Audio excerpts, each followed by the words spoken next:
하나님 말씀은 출애굽기 20장 14절.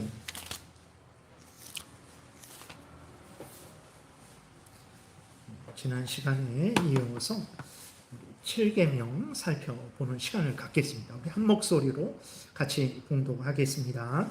간음하지 말라. 아멘. 기도드리겠습니다. 살아계신 하나님 아버지 감사합니다. 이 시간에 또 우리가 7계명을 살펴봅니다. 하나님께서 잘 알게 하시고 믿고 순종해서 우리의 순결과 이웃의 순결을 적극적으로 보호해서 우리도 유익을 얻고 또 이웃에게도 유익을 끼치며 하나님의 영광을 드러내는 인생 살게 도우소서.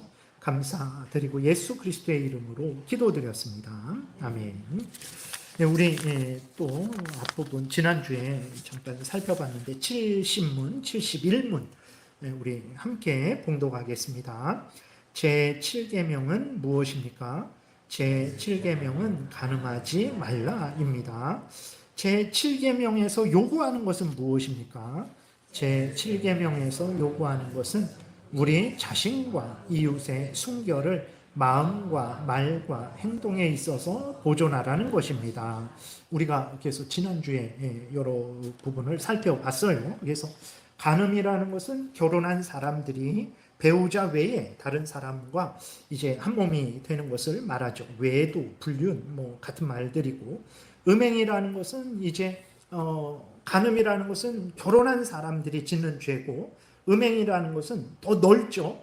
결혼하지 않았는데 성매매를 한다든지 성폭력을 한다든지 어떤 그 혼전에 동거한다든지 그리고 또 동성애를 한다든지 그러한 모든 것들이 음행을 말하는 거예요. 그래서 7계명에서 말하는 것은 단순히 간음하지 말아라, 부부가 똑바로 이렇게 잘 함께 서로 사랑하며 살아라, 이것만 말하는 게 아니라 모든 잘못된 모든 그 성관계에 대해서 하나님이 금하고 있다라는 것을 올바르게 행하라는 것을 말씀을 하고 있는 것입니다. 그래서 그 7계명을 단순히 부부에 관한 것만으로 해석을 해서는 안 되고 모든 잘못된 것에 대한 하나님의 금지 명령으로 살펴봐야 되는 것입니다. 그래서 우리가 그러기 위해서 항상 우리가 마음과 뜻과 우리의 행동, 우리의 생각 이러한 것들을 조심해야 된다라는 것을 살펴봤죠. 계속 이어서 살펴보겠습니다. 베드로전서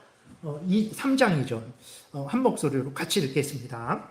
너희의 두려워하며 정결한 행실을 봄이라. 하나님이 우리를 살펴보시는데 무엇을 살펴봅니까? 우리가 하나님을 두려워한다. 두려워한다라는 것은 이제 그 노예 있잖아요. 종이 이제 그 주인이 자기를 때리고 또 시비 걸고 밥도 안 주고 팔아먹고 그 너무 노예가 종이 주인이 두렵잖아요. 그런 두려움이 아니고 하나님을 두려워하는데 자녀가 아버지를 두려워하는 거죠. 그러니까 아버지를 공경하는 거죠. 아버지를 존중하는 겁니다. 그러한 차원의 두려움이에요. 그러니까 노예가 종이 주인을 두려워하고 무서워서 매 맞을까봐 벌벌벌 떠는 그런 두려움이 아니라 아버지 되신 하나님을 사랑하고 존중하는, 지극히 존중하는 그러한 두려움이에요. 그게 경외심이죠.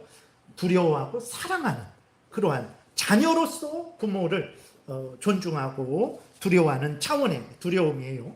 하나님이 이렇게 우리가 하나님을 하나님으로서, 우리의 아버지 되신 하나님으로서 사랑하기를 원하고 공경하기를 원하고 그리고 순종하는 삶, 정결한 행실을 살아가는 걸 봅니다. 보시는 거예요. 그래서 하나님은 항상 우리를 살펴보세요. 그리고 하나님이 원하시는 게 우리가 항상 하나님을 경외하며 하나님의 말씀을 따라서 정결한 행실을 살기를 바라시는데 우리가 온갖 음행을 하면서 살아간다면 그것은 안 되는 거죠. 그래서는 안 됩니다. 하나님의 뜻이 우리가 두려워하며 정결한 행실을 살아가는 것이라는 것을 기억하고 하나님 앞에서 우리의 순결과 다른 이웃의 순결을 지키는 삶을 살아가야 되죠. 그리고 절제해야 됩니다. 고린도전서 9장 27절 같이 읽겠습니다. 내가 내 몸을 쳐 복종하게 함은 내가 남에게 전파한 후에 자신이 도리어 버림을 당할까 두려워함이라. 그렇죠. 우리들이 하나님의 자녀로 부름을 받았어요. 그러면 당연히 우리는 하나님의 자녀답게 살아야 되죠. 하나님의 자녀답게 살기 위해서는 어떻게 해야 됩니까? 절제해야 돼요. 내 자신을 내 자신의 탐욕을 따라, 내 자신의 욕망을 따라 내가 하고 싶은 대로, 말하고 싶은 대로, 생각하고 싶은 대로 막 하면서 살면 안 됩니다. 그러면 우리를 부르신 하나님의 자녀답게 살지 못하죠. 그래서 내 몸을 쳐서 복종하게 해야 돼요. 누구에게 복종하게 해야 됩니까? 하나님께 복종해야 돼요. 그럼 내 몸을 친다라는 것은 무엇입니까? 나의 죄된 소욕, 아직까지 죄된 소욕이 남아있잖아요. 우리가 하나님의 자녀로서 수십 년 신앙생활을 했는데도 아직까지 죄된 소욕이 있습니다. 이런 죄된 소욕, 저런 죄된 소욕. 그래서 그 죄된 소욕이 나를 주장하지 못하게 해야 돼요. 그게 내 몸을 치는 거예요. 단순히 내가 나를 막 이렇게 찌르고 바늘로 허벅지를 찌르고 그러한 물론 그러한 노력도 해야 되지만 여기에서 내 몸을 복종한다라는 것은 내 몸을, 내 육신을 친다라는 그런 의미가 만이 아니라 내 죄성이 나를 주장하지 못하도록 내 죄성과 피 흘리기까지 싸운다라는, 내 죄성이 나를 주장하지 못하도록 내가 피 흘리기까지 싸우는 거예요. 그 죄의 그 소욕을 따르지 않는 거죠.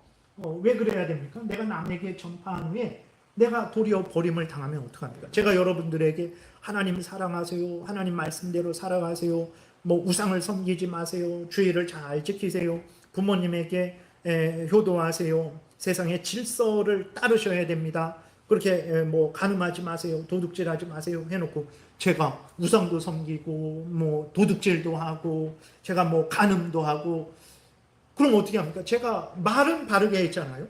말은 바르게 했지만 제가 하나님 앞에 범죄해서 어떻게 되겠습니까? 저는 하나님에게 버림을 받겠죠. 그러나 여기에서 내가 버림을 당할까 두려워한다. 이것이 첫 번째로는 구원이 취소된다라는 말은 아니에요. 왜 그러냐면 지난번에 그 자살에 대해서 말씀을 드릴 때 우리의 구원은 하나님의 뜻에 의한 거예요. 하나님에게 있는 것입니다. 예수 그리스도의 십자가 보혈 공로에 근거한 거예요. 성령이 우리 안에 계시면서 우리를 주장하시는 것에 근거한 거예요. 그렇기 때문에 우리는 부족하고 연약하고 실수해도 하나님께서 그 계획을, 창세전에 예정하신 그 예정하심을, 그 계획을, 하나님의 뜻을 취소하지 않으시고 계속해서 그 일을 이루어 가시기 때문에 우리의 구원은 하나님에게 이끌려서 구원을 받게 되는 거죠. 그래서 여기서 말하는 것은 무엇이냐면 구원이 취소된다라는 것을 말하는 게 아니고, 제가 목사로서 그러한 범죄를 저지르는데 목사로서 뭐 정령까지 갈 수 있겠습니까? 당장에 하나님이 저를 끌어내시겠죠. 그래서 여기에서 말하는 것은 내가 버림을 당할까 두려워한다라는 그것은 구원이 취소된다라는 것이 아니라 정말 하나님이 주신 그러한 바울 사도로서의 직분을 사도 바울이 끝까지 감당 못하겠죠. 저도 그렇게 하면 하나님이 주신 목사의 직분을 끝까지 감당 못하겠죠. 여러분들도 만약에 그러한 범죄를 저지르신다면 여러분들의 직분도 끝까지 감당 못하시겠죠. 그러한 차원의 버림을 당할까 두려워합니다 의미이고, 두 번째로는 그러한 죄를 졌으면 하나님의 사람은 어떻게 해야 됩니까? 우리가 죄의 소욕에 사로잡혀서, 내 탐욕에 사로잡혀서 사탄 마귀에게 속아서 있을 때에는 내가 죄 짓는지 몰라요. 이게 죄인지 아닌지 몰라요. 그러나 하나님이 이제 때가 되면 책망하시죠. 다윗도 그 부하의 아내를 이렇게 그 겁탈한 거죠. 물론 밧세바도 동의한 거지만, 그러나 왕으로서 분명히 우리아의 아내입니다 라고 그 신하들이 알려줬거든요. 저 여자 데리고 와라 그랬을 때 이 여자는 우리아의 아내입니다 라고 했는데도 다윗이 그 밧세바와 동침을 한 거예요. 밧세바도 저항을 안 한 거죠. 그러니까 그렇게 하고 밧세바가 임신을 했잖아요. 그래서 그 아기가 이제 태어났습니다. 태어날 그때까지도 이제 다윗은 자기가 잘못한 것을 물론 알고 있었지만 그것을 애통해하고, 모르겠어요, 애통해했는데 숨겼는지, 근데 어쨌든 아닌 척하고 있었어요. 그러다가 하나님이 때가 되니까 나단 선지자를 보내셨죠. 나단 선지자를 통해서 당신이 바로 죄를 지은 사람입니다 라고 이렇게 하나님이 지적을 하셨죠. 드러내셨죠. 그러니까 다윗이 어떻게 합니까? 진심으로 회개했어요. 중심으로 회개했습니다. 그게 시편 51편이죠. 그 나단의 책망을 받고 다윗이 하나님 앞에서 중심으로 회개를 했어요. 그러니까 참된 하나님의 백성들이 일시적으로 자기가 죄를 져놓고 모를 때가 있어요. 그렇게 속아 자신의 죄성에 사로잡힌 거죠. 사탄에게 속은 거죠. 그러나 참된 하나님의 백성은 하나님이 그 죄를 드러내시고 책망하실 때 중심으로 죄를 인정하고 애통해야죠. 내가 왜 그랬을까? 하나님 죄송합니다. 제가 정말 이러면 안 되는데 제가 제 탐욕을 따라서 제 죄성을 따라서 범죄했습니다. 제가 죽을 죄인입니다. 용서해 주세요. 예수 그리스도 안에서 용서해 주세요라고 중심으로 회개하게 돼요. 근데 제가 만약에 그런 죄를 짓고 그 죄가 드러났어요. 근데 뭐 어쩌라고요. 그럴 수도 있는 거지. 사람이 어떻게 완전할 수 있습니까? 그런다면 진짜 제가 하나님의 사람일까 생각을 해야 되죠. 하나님의 사람이 범죄하기도 해요. 그러나 그 죄의 책망을 받게 되면 중심으로 회개합니다. 근데 책망을 받고도 중심으로 애통해야 하지 않고 회개하지 않는다면 그 사람은 하나님의 사람이 아닌 거죠. 그러면 버림을 당하게 되겠죠. 그때는 지옥 가는 거죠. 그는 구원받지 않은 거예요. 원래부터. 제가 목사 행세를 했는데 구원받지 않고 목사 행세를 한 거예요. 네. 그랬을 때는 구원이 취소됐다. 그러니까 우리는 모르니까 그런 말을 하는 건데 구원이 취소되는 일은 없어요. 근데 목사도 예수 부인하고 뭐 완전히 회개하지 않고 죽었던데요. 그거는 그 사람이 원래부터 믿지 않았던 사람이라는 거죠. 그래서 이 말씀의 의미는 이렇게 우리가 가야 될 길을 끝까지, 내가 목사로서 가야 될 길을 끝까지 못 가는 차원의 그러한 의미라는 거예요. 근데 진짜 지옥에 가게 된다라는 것은 원래부터 구원받은 자가 아니었던 사람이 지옥에 가게 된다라는 거예요. 그렇게 생각을 하시면 되겠습니다. 그 다음에 우리는 우리 이 자신과 이웃의 순결을 보호하기 위해서 항상 예수님이 우리를 대신해서 죽으신 목적이 무엇인가 생각을 해야 돼요. 갈라디아서 5장 24절 같이 읽겠습니다. 그리스도 예수의 사람들은 육체와 함께 그 정욕과 탐심을 십자가에 못 박았느니라 그랬어요. 그리스도 예수의 사람들이 누구냐 그랬을 때 예수님과 함께 죽은 사람들이에요. 뭐에 대해서 죽었습니까? 죄에 대해서 죽은 사람이에요. 무슨 말이냐면 이제는 죄와 상관없는 삶을 살아야 돼요. 죄와 자꾸 연결되어서 죄와 관련되어서 죄를 따르고 죄를 행하는 삶을 살아서는 안 돼요. 죄에 대해서 죽은 사람으로 여겨야 돼요. 하나님에 대해서는 산 사람으로 여겨야 돼요. 하나님에 대해서 살았으니까 하나님과 교제하고 하나님의 말씀을 따르고 하나님과 동행하고 하나님의 명령을 따르고 그런 삶을 살아야지. 죄에 대해서 죽었는데 죄에 대해서 자꾸 살아갖고 죄와 연관되고 관계를 맺고 그러면 안 됩니다. 그리스도인들은 누구냐? 죄에 대해서는 죽은 사람이다. 그 정욕과 탐심을 십자가에 못 박아서 거기서 그냥 묻어버린 사람들이에요. 근데 우리가 자꾸 그 정욕과 탐심을 살리고 그래서 내 안에서 움직이게 하고 그것을 따라서 살아가면 안 되는 거죠. 예수 그리스도께서 고린도후서 5장에서 왜 예수 그리스도께서 우리를 대신해서 십자가에 못 박혀 죽으셨냐?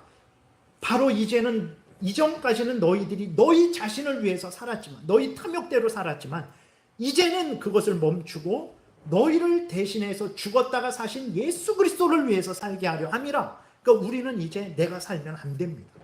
내 탐욕을 따라서 내 욕심을 따라서 내 성질대로 내 소원 성취를 따라서 살면 안 되고 예수님이 내 안에서 살게 해야 돼요. 예수님. 왜냐? 그게 그리스도인이에요. 그리스도인이라는 사람은 자기의 정과 탐욕을 십자가에 못 박아 죽이고 하나님을 향해서 산 사람이에요. 그게 그리스도인입니다. 그러면 죄는 미워하고 버리고 하나님을 따라서 살아가야 되는 거죠. 근데 그렇게 하지 않는다. 약하고 연약해서 때로는 넘어지고 때로는 알면서도 범죄하고 모르고도 범죄하고 그러나 그것을 알았을 때 회개하고 애통해하고 정말 안타까워하고 정말 힘을 다해 다시 죄짓지 않으려고 그리고 하나님 말씀 따라 살아가려고 그렇게 하면 정상인데 그러지 않는다. 그러면 계속 목사라고 하면서 그 정과 탐욕을 따라서 계속 살아가네 라고 하면 전 목사님이 한유식 목사님이 정말 구원받은 사람인가? 정말 예수 그리스도를 믿는 사람인가? 의심하게 되는 거예요. 우리 자신을 돌아봐야 됩니다. 정말 내가 내 정욕과 탐심을 십자가에 못 박았는가? 예수님이 십자가에 못 박혀 죽으신 그 목적대로 이제는 너희 자신을 위해 살지 말고 예수 그리스도를 위해 살게 하려는 것을 분명히 알고 있는가? 우리가 점검을 해야 되죠. 그리고 육신대로 살면 죽음입니다. 죄에는 여러분 사망밖에 없어요. 죄를 짓고 승승장구하는 경우를 우리가 많이 보잖아요. 그러니까 우리는 죄를 져도 되는구나. 아니에요. 절대 그런 일 없어요. 죄의 삭은 사망이다. 하나님이 분명하게 말씀하셨고 창세기부터 계시록까지 전체를 통해서 증거하는 것은 무엇입니까? 죄는 멸망이다. 그걸 증거하는 거예요. 저 사람은, 이 사람은 여러분 길게 보세요. 지금 당장이 문제가 아니에요. 10년 후를 보세요. 아니면 그 사람 마지막을 보세요. 아니면 그 사람이 죽고 하나님 앞에 섰을 때를 생각을 하세요. 예수 그리스도가 다시 오셔서 심판하실 때를 생각하세요. 죄를 짓고도 예수님 앞에서 하나님 앞에서 떳떳하게 여기 이 땅에 잠시 하나님이 그 심판을 유보하신 그 때처럼 하나님 앞에 죽어서 하나님 앞에 가잖아요. 우리가 죽으면 즉시로 하나님 앞에 서겠죠. 그때에도 죄를 짓고도 당당하게 할 수 있겠습니까? 나 지옥 안 갈래요. 천국 갈래요. 할 수 있겠습니까? 마지막 예수님이 심판하실 때에 그 죄를 행하며 살아놓고도 떳떳하게 예수님 앞에 설 수 있겠습니까? 절대 그럴 수 없어요. 그래서 로마서 8장 13절 같이 읽겠습니다. 너희가 육신대로 살면 반드시 죽을 것이로되 영으로서 몸의 행실을 죽이면 살리니. 그래서 진리입니다. 이것을 여러분들이 마음에 깊이 새기세요. 아무튼 그 육신대로 살면 우리 죄의 욕심을 따라 탐욕을 따라 이전에 우리는 육신의 삶을 살았잖아요. 죄를 따라 살아갔잖아요. 그대로 살려면 반드시 멸망입니다. 반드시 죽습니다. 이건 제가 한 말이 아니고 하나님이 하신 말씀이에요. 거짓말하지 않는. 당장 지금 어떤 사람이 죄를 짓고도 벌을 받지 않고 잘 살아가잖아요. 두려워해야 됩니다. 그러면 왜 그러냐? 그 사람은요 절대 회개하지 않을 거예요. 왜 그렇습니까? 내가 죄를 져도 돈을 벌고 죄를 져도 높은 자리에 오르고 죄를 져도 괜찮구나. 걱정 없구나. 그러니까 그 사람은 계속해서 죄집니다. 자기가 죄 지은 거 돌이키지 않아요. 얼마나 무서운 저주인지 우리는 부럽다. 야 저렇게 마음대로 살아가는 게 괜히 내가 진짜 예수님 빨리 믿어서 이렇구나. 그러면서 막 하잖아요. 아닙니다. 무서워해야 돼요. 네. 죄를 육신대로 살면 반드시 죽습니다. 절대로 우리가 명심해야 됩니다. 영으로서 우리가 하나님의 은혜로서 성령의 도우심을 받고 성령의 인도하심을 받고 우리 몸의 행실, 죄된 행실, 죄를 따르고자 하는 우리 탐욕을 따르고자 하는 우리 몸의 행실, 그 육신의 소욕을 죽이면 삽니다. 여러분들이 하나님을 잘 믿고 살아가잖아요. 삽니다. 아까도 말씀드렸지만 하나님 저 사람은 저렇게 악한 죄를 졌는데도 저렇게 승승장구하고 돈도 많이 벌고 칭찬도 얻고 사람들에게 영광도 얻고 저렇게 하는데 저는 하나님 작은 죄 하나 졌다고 제 마음을 치시고 불안하게 하시고 두려워하게 하시고 정말 하나님이 또 건강에 건강도 치시고 물질도 치시고 이 손에 저 손에 보게 하시고 도대체 하나님 왜 그러십니까? 그 시편 73편에 시편 저자가 그랬잖아요. 여러분 그게 복입니다. 작은 죄 생각 하나 했는데 꽝 맞았어요. 그럼 어떻게 하겠습니까? 생각도 두려운 거예요. 이제는 죄된 생각조차 두려운 거예요. 그런 사람이 어떻게 살아가겠습니까? 교회에 그런 집사님이 계세요. 예를 들어서 그러면 그 집사님이 살아가는 그 태도가 얼마나 복되게 살아가겠습니까? 다른 사람들에게 뭐 피해를 끼치고 뭐 그렇게 하겠습니까? 그러지 않아요. 얼마나 조심하며 얼마나 하나님을 경외하며 얼마나 하나님의 뜻대로 살아가기 위해서 애쓰고 힘쓰겠습니까? 그런 사람이 이 동네에 한 100명이 있다고 생각해 보세요. 이 공덕동에 그런 사람들이 이 대한민국에 한 1000만 있다고 생각해 보세요. 아마 여기가 천국 될 겁니다. 네. 그래서 작은 일에 하나님이 책망하시고 징계하시잖아요. 하나님이 여러분 사랑하시는 증거예요. 근데 그 큰 죄를 졌는데도 하나님의 회초리가 없어요. 히브리서 12장에 징계가 없으면 사생자라고 그랬어요. 하나님의 자녀가 아니라고 그랬어요. 내 작은 죄를 졌는데도 징계를 하시잖아요.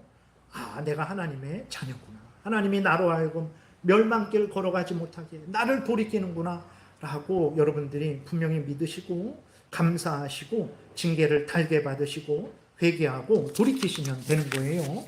그 다음에 기도해야 됩니다. 마태복음 6장 13절 같이 읽겠습니다. 우리를 시험에 들게 하지 마시옵고 다만 악에서 구하시옵소서. 나라와 권세와 영광이 아버지께 영원히 있사옵나이다. 아멘. 그래서 늘 기도하세요. 뭐 시험에 들지 않도록. 시험이라는 것은 유혹. 우리가 우리를 유혹하죠. 우리가 합리화하고 이렇게 저렇게 해갖고 괜찮아 이렇게 해도 되지 않나? 우리가 우리를 유혹합니다. 그리고 사람들이 세상이 우리를 유혹하죠. 괜찮아 다 그렇게 살아. 너만 그렇게 대단하게 뭐 대단한 줄 아냐? 그렇게 살 필요 없어. 원래 그런 거야. 악한 사탄 마귀가 우리를 유혹하죠. 아주 교묘하게 다가와서 우리를 유혹합니다. 그러한 시험에 들지 않기를 기도하셔야 돼요. 그러한 유혹에 빠지지 않기를 기도하셔야 돼요. 그러한 유혹은 듣지도 마셔야 돼요. 네. 그리고 악이라는 것은 이제 그 같은 의미도 되기도 하고 우리를 유혹하는 악한 것들, 사탄 마귀, 또 죄 그 자체, 그러한 사탄 마귀로부터 그 죄로부터 우리를 구원해 달라고 시험의 유혹으로부터 그 악 자체, 죄 자체로부터 우리를 구원해 달라고 항상 기도하셔야 됩니다. 여러분들이 기도하지 않으면 무슨 힘으로 살겠어요? 내 지혜와 내 능력이 사탄을 이길 수 있습니까? 내 지혜와 능력이 여러분 우리 자신의 죄성을 못 이겨요. 저 불교의 그 스님들을 보세요. 가정을 떠났죠. 이 속세를 떠났습니다. 여러분 고기목 먹는 거 그 보통 일 아닙니다. 모기도 함부로 못 죽여요. 그 모기 한번 물리면 얼마나 가렵고 짜증납니까? 근데 그것도 못 죽여요. 그리고 매번 채식만 먹으면서 그 자신을 갈고 닦습니다. 자신의 모든 그러한 그 악한 욕망들을 계속해서 죽이고 버립니다. 마지막까지 이렇게 그러한 고행을 뭐 한 평생 죽을 때까지 했어요. 변한 거 있습니까? 송철 스님이 산은 산이고 물은 물이다. 아무것도 안 변했어요. 그렇게 했는데 아무것도 안 변했어요. 산은 그대로 있고 물은 그대로 있고 나의 죄성은 그대로 있고 안 돼요. 그럼 이 죄성을 어떻게 이길 수 있습니까? 이후에 보겠지만 하나님의 은혜로만 이길 수 있어요. 우리 구주 예수 그리스도의 십자가의 능력으로만 예수 그리스도의 도움으로만 이길 수 있어요. 성령의 도움으로만 이길 수 있어요. 하나님의 말씀으로만 이길 수 있어요. 그래서 우리가 늘 기도하고 늘 하나님의 은혜를 구해야 되는 것입니다. 그리고 우리가 허탄한 것에 자꾸 마음을 허탄한 거 바라보게 되잖아요. 그럼 거기 빠져버립니다. 시편 119편 같이 읽겠습니다. 내 눈을 돌이켜 허탄한 것을 보지 말게 하시고 주의 길에서 나를 살아나게 하소서. 이렇게 항상 악한 것들을 미워하고 버려야 돼요. 늘 말씀드리지만 길거리에 개가 저기 한 그러한 배설물이 있으면 아이고 더럽다 하고 피하는데 왜 우리가 우리 눈에 보이는 허탄한 것들, 우리 생각에 이렇게 문득문득 떠오르는 허탄한 것들을 왜 더럽다고 피하지 않습니까? 그거는 잘못된 거예요. 우리가 발걸음을 피하듯이 우리의 생각도 돌려야 돼요. 그러한 더러운 생각, 추한 생각, 악한 생각 드러나면 다시 하나님의 말씀으로, 그래서 이제 주의 길에서 그 주의 길로 돌이켜야 되고 그 길에서 기뻐하고 즐거워해야 되는 거죠. 그 다음에 우리가 하지 말아야 될 거 다 똑같은 게 반복이 되게 되죠. 70 넘겨보세요. 72문 같이 읽겠습니다. 제7계명에서 금지하는 것은 무엇입니까? 제7계명에서 금지하는 것은 모든 정결하지 않은 생각과 말과 행동입니다. 그러니까 우리 자신과 이웃의 순결을 보호해야 돼요. 그러기 위해서 어떻게 해야 됩니까? 모든 정결한 생각과 말과 행동을 해야 되죠. 그리고 동시에 모든 정결하지 않은 부정한 생각과 말과 행동을 미워하고 버려야 되는 거예요. 에베소서 5장 3절부터 7절까지 교독하겠습니다. 음행과 온갖 더러운 것과 탐욕은 너희 중에서 그 이름조차도 부르지 말라. 이는 성도에게 마땅한 바니라. 누추함과 어리석은 말이나 희롱의 말이 마땅치 아니하니 오히려 감사하는 말을 하라. 너희도 정녕 이것을 알거니와 음행하는 자나 더러운 자나 탐하는 자 곧 우상 숭배의 자는 다 그리스도와 하나님의 나라에서 기업을 얻지 못하리니 누구든지 헛된 말로 너희를 속이지 못하게 하라. 이로 말미암아 하나님의 진노가 불순종의 아들들에게 임하나니 그러므로 그들과 함께하는 자가 되지 말라.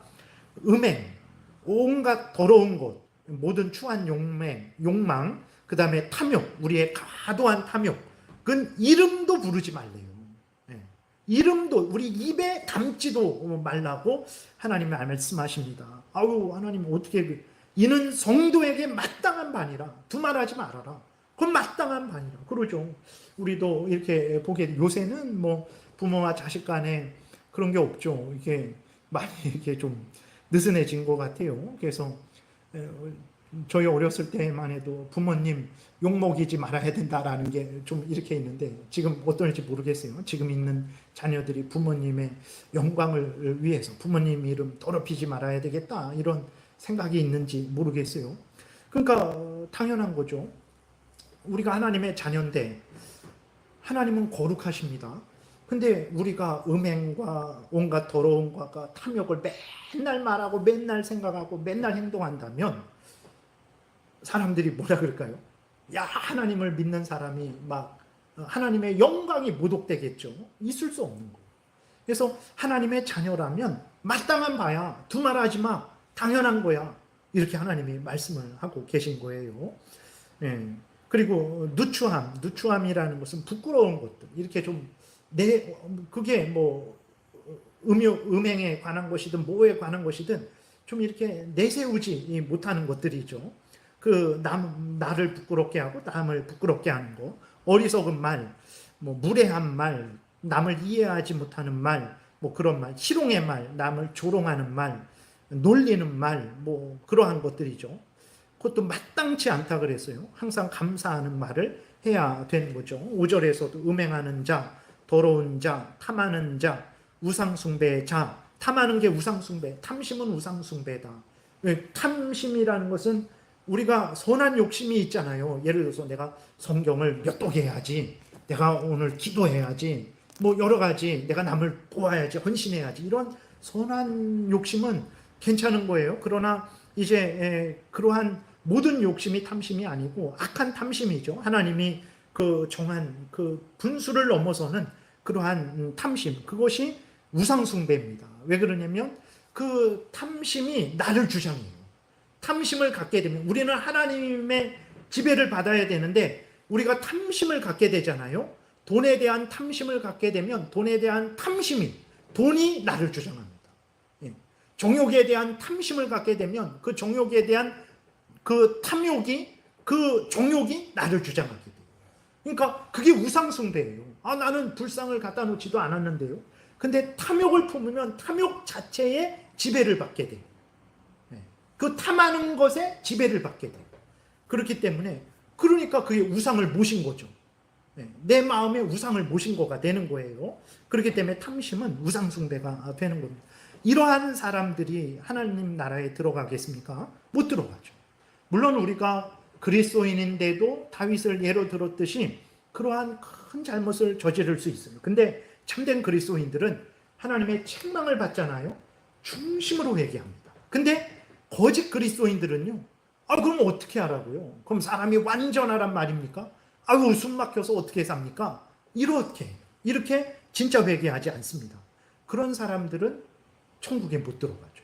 회개하는 사람들은 죄를 중심으로 뉘우치고 돌이켜서 죄를 미워하고 버리고 하나님 앞에 나아가는 사람들은 천국에 들어가죠. 그러나 그러지 않은 사람들은 정말 음행을 회개하지 않고 더러운 거, 탐하는 거, 우상 숭배하는 자들은 회개하지 않으면 그건 천국에 못 들어가는 거죠. 그 다음에 우리 욕심, 우리 탐욕, 이걸 주의해야 되는데 야고보서 1장 14절 15절 교독하겠습니다. 오직 각 사람이 시험을 받는 것은 자기 욕심에 끌려 미혹됨이니 욕심이 잉태한 즉 죄를 낳고 죄가 장성한 즉 사망을 낳느니라. 이렇게 내 안에 그것이 무엇이든 무엇에 대한 탐욕이든 탐심이든 그 욕심이 생기게 되잖아요. 그럼 그 욕심이 점점 커집니다.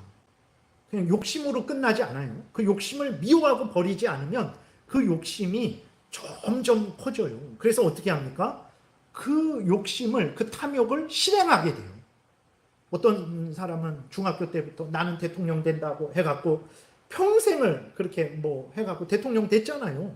그것처럼 우리 안에 어떤 생각이 있으면 그 생각이 우리를 이끌어가요. 그게 선한 생각이어야 되는데 그게 탐욕이라면, 그게 죄악이라면 어떻게 됩니까? 그것이 우리를 죄된 행동을 하게 됩니다. 그 죄를 하게 되면 죄의 삭은 뭡니까? 멸망인 거예요. 그래서 우리가 늘 우리 속에서부터 일어나는 그 욕심, 탐욕, 그것이 우리를 지배하지 못하도록 항상 처음부터 제어를 해야 되는 거예요. 우리 마음을 잘 다스려야 됩니다. 마태복음 15장 19절, 20절 교독하겠습니다.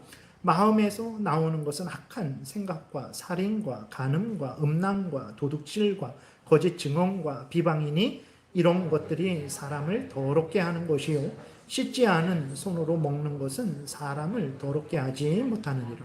그러니까 죄에 대한 소욕은 우리 안에서 시작돼요. 이 모든 죄에 대한 소욕은 물론 사탄 마귀가 은근히 우리를 유혹해서 우리의 죄성을 막 이렇게 들끓게 하기도 하고 세상 사람들이 우리를 유혹해서 우리의 죄성을 들끓게 하기도 하죠. 어쨌든 우리 범죄를 할 때에 어쨌든 우리 마음에서부터 그 죄에 대한 소욕이 들끓어서 결국은 내가 말로 욕을 하든 내가 생각으로 저주를 하든 내가 행동으로 그 사람을 때리든 그렇게 되는 거죠. 그래서 항상 우리가 우리 마음을 제어해야 됩니다. 우리 마음속에서 솟구치는 더러운 것들은 늘 미워하고 버려야 돼요. 이 죄성이 나를 주장하지 못하게 해야 되는 거예요. 그를 위해서 어느 정도까지 해야 됩니까? 피 흘리기까지 하라 하나님이 말씀을 하신 거예요. 마태복음 5장 28절 같이 읽겠습니다. 나는 너희에게 이르노니 음욕을 품고 여자를 보는 자마다 마음에 이미 간음하였느니라. 하나님의 그 요구, 하나님이 우리에게 십계명을 주실 때 인간들에게 하나님의 법을 주시잖아요. 그게 율법이죠. 율법을 지켜서 행할 수 있겠습니까? 마음으로도. 그리고 살인도 마찬가지죠. 실제 살인이 아니라 마음으로도 저 사람을 죽여버리는 생각, 저 사람이 죽었으면 좋겠다라는 생각도 그 사람을 죽이는 거예요. 미워하는 것도 살인하는 거죠. 그러니 여러분 율법을 지켜서 구원 얻을 사람이 어디 있습니까? 이 세상에 없어요.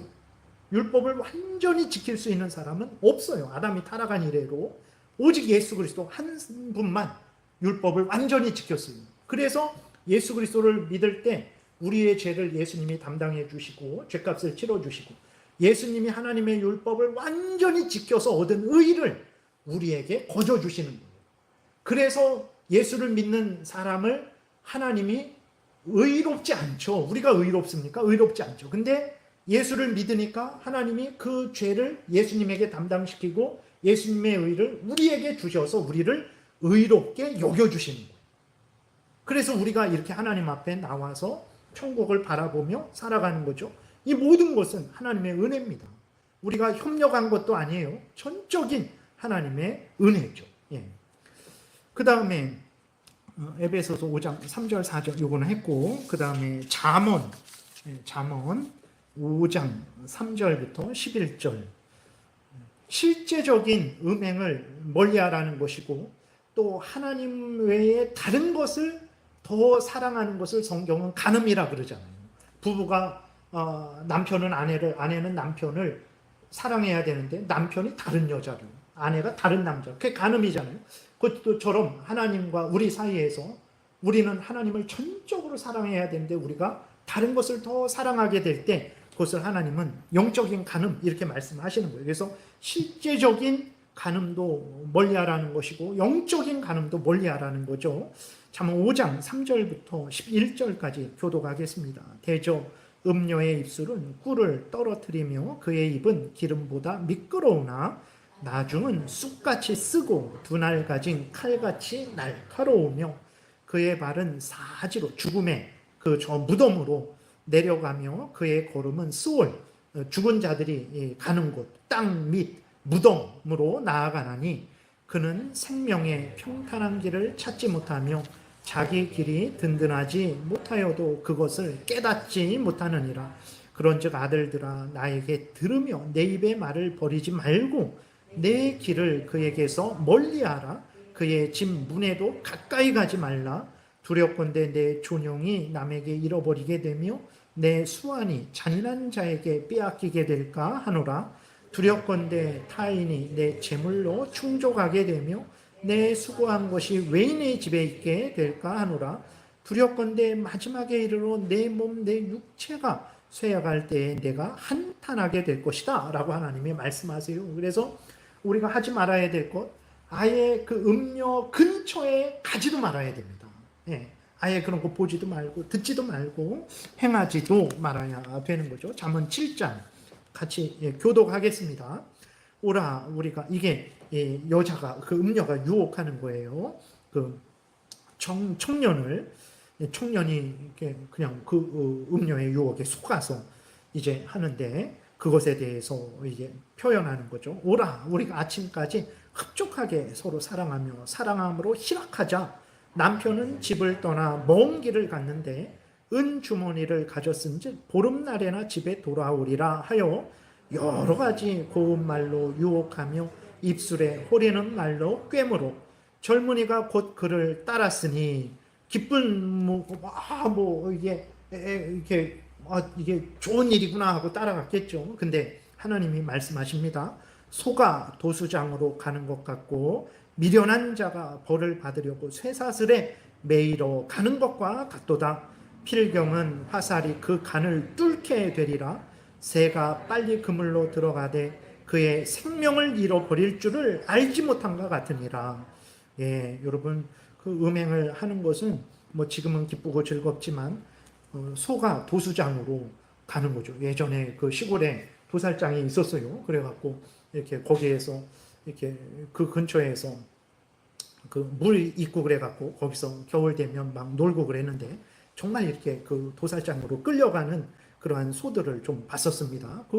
거기 살아나오지 못해요. 반드시 죽습니다. 화살이 간을 뚫어버렸어요. 음행이라는 게 이것이 얼마나 우리를 망하게 하는 건지를 명심하고 또 명심해야 되겠습니다. 잠언 6장 25절 26절 교독하겠습니다. 내 마음에 그의 아름다움을 탐하지 말며 그 눈꺼풀에 홀리지 말라. 음료로 말미암아 사람이 한 조각 떡만 남게 되며 음란한 여인은 귀한 생명을 사냥함이니라. 여자만 그런 게 아니라 남자도 그러죠. 잠언 6장 32절 33절 교독하겠습니다.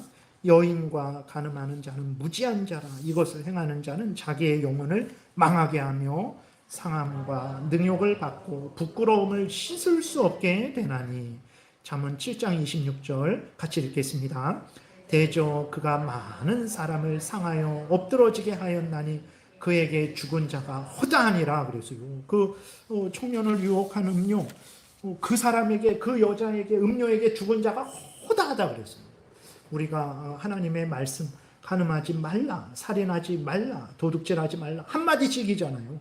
아무것도 아닌 것 같죠? 우리 생명을 보호하는 하나님의 생명의 말씀이라는 것을 믿고 목숨을 걸고 지켜야 됩니다. 그리고 술 취하지 말아야 돼요. 술 취하면 반드시 실수하게 돼요. 창세기 19장 33절 같이 읽겠습니다. 그 밤에 그들이 아버지에게 술을 마시게 하고 큰딸이 들어가서 그 아버지와 동침하니라. 그러나 그 아버지는 그 딸이 눕고 일어나는 것을 깨닫지 못하였더라. 무슨 말입니까? 아브라함의 조카 롯이 이제 그 소돔 땅에서 나와서 산으로 도망했잖아요. 그러니까 그 딸들 2명하고 도망을 했는데 아내는 뒤돌아봐서 하나님 명령 어겨서 소금 기둥 대고. 그러니까 이 딸들이 어떻게 하냐? 우리가 후손을 남겨야 되는데 후손을 어떻게 남기냐? 하나님께 기도하면 되잖아요. 그리고 그 올바른 그렇게 결혼을 하면 되는데 어떻게 했습니까? 아버지에게 술 먹여갖고 아버지와 동침해요. 그게 모압하고 암몬이 그 시작된 거예요. 그래서 롯이 술을 잔뜩 취해갖고 그 행한 일을 몰랐어요. 정신을 차렸으면 있을 수 없는 일이다. 딸들을 책망하고 올바르게 했을 텐데 술에 취하니까 뭐가 뭔지 몰랐어요. 술 취하지 말아야 됩니다. 술 가까이 하지 말아야 돼요. 하려면 약으로 쓰는 것만 하지 그 외에 다른 것으로 술을 진짜 즐기고 먹고 마시고 노는 그러한 용도로 썼다가는 큰일 납니다. 술을 가까이 하지 않는 게 제일 좋죠. 이사야 3장 16절 같이 읽겠습니다. 여호와께서 또 말씀하시되 시온의 딸들이 교만하여 느린 목 정을 통하는 눈으로 다니며 아기작 걸으며 쟁쟁한 소리를 낸다 하시도다. 이 누구냐면 이방 사람들이 아니라 시온의 딸들, 이스라엘 백성들, 그 여자들이 교만해서 목을 느렸더라. 교만하게 이렇게 고개를 들고 이렇게 다니는 거죠. 정을 통하는 눈, 아주 남들을 호리고 유혹하는 그러한 눈으로 아기작거린다라는 것은 이것은 이제 똑바로 서서 바르게 이렇게 걷는 게 아니라 흐느적 뭐 이렇게 좀 아무튼 그 있잖아요. 아주 유혹하면서 걷는 그러한 것처럼 한다라는 거예요. 이게 누가 그랬냐면 이스라엘 여자들이 그런 거예요.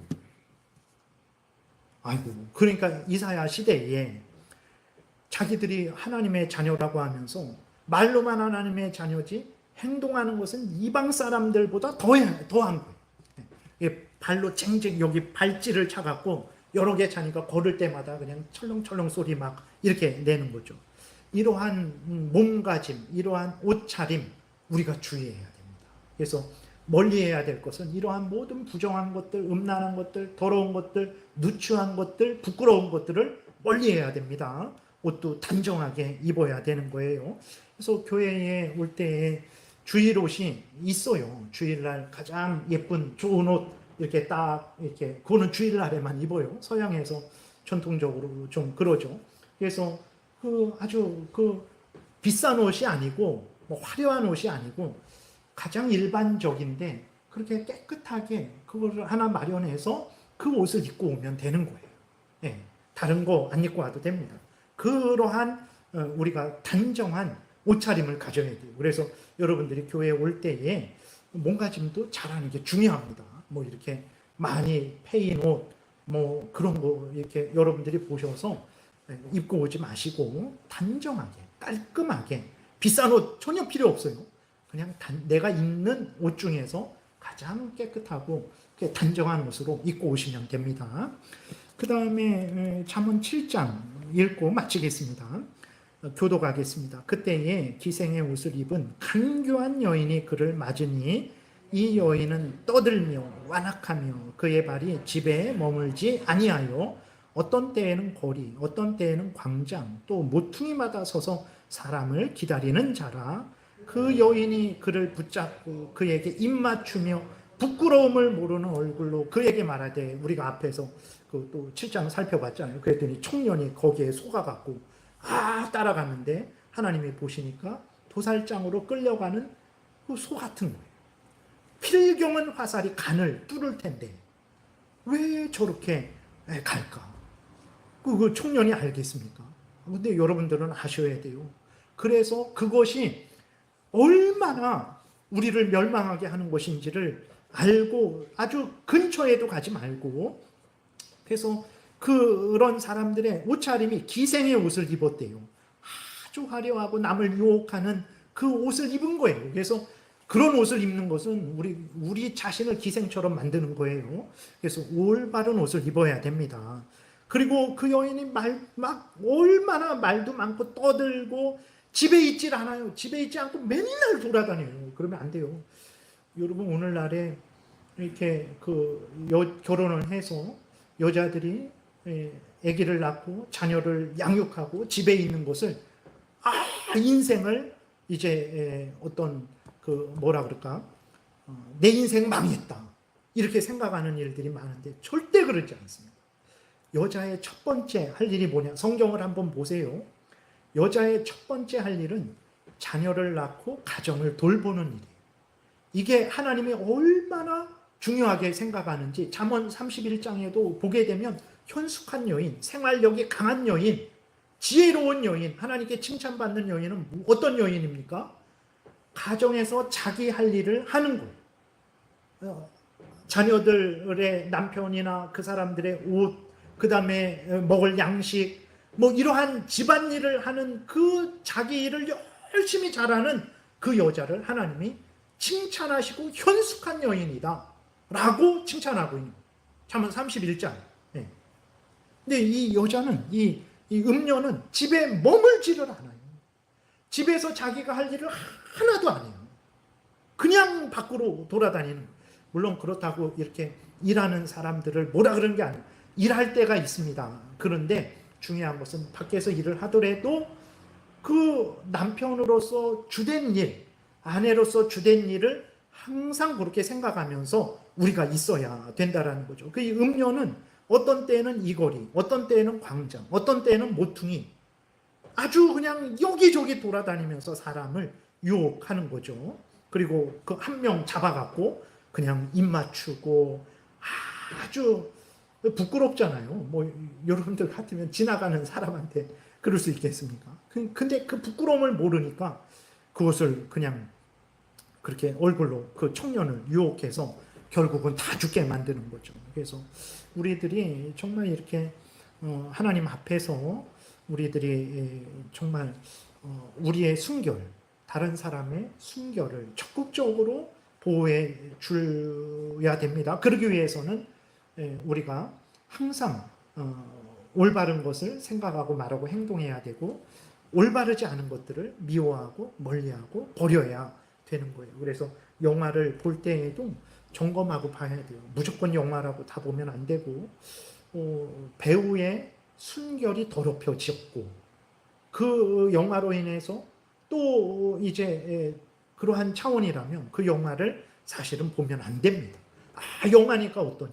모든 영화를 보지 말라라는 게 아니라 죄를 짓게 하고, 그 배우도 인간이잖아요. 그러면 내 딸이 저런 역할을 한다 그러면 칭찬하시겠습니까?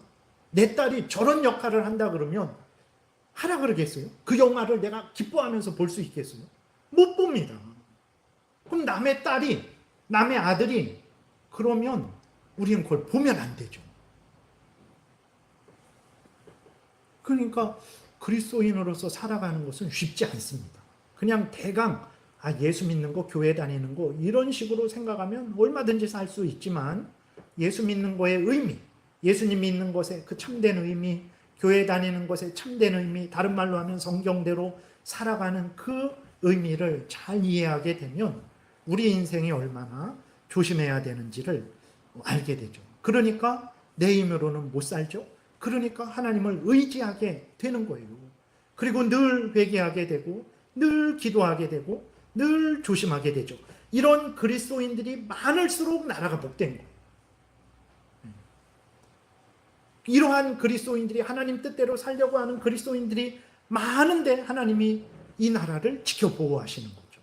근데 이러한 그리스도인들이 없고 우리 그리스도인이면서 막 살아요. 그냥 막 생각하고 막 말하고 막 행동해요. 그럼 하나님이 이 나라를 보호하실 필요가 없죠. 그런 그리스도인들이 없으니까 오히려 재앙을 내리셔서 징계를 하셔서 회개하고 돌이키게 하시죠. 그래서 나라에 복을 주시지 않는 거죠. 결국은 나라가 잘 되고 못 되고는 우리에게 있어요. 그리스도인에게 있다라는 것을 책임을 우리가 인식하고 항상 우리가 하나님 말씀대로 살아가야 되겠습니다. 기도드리겠습니다.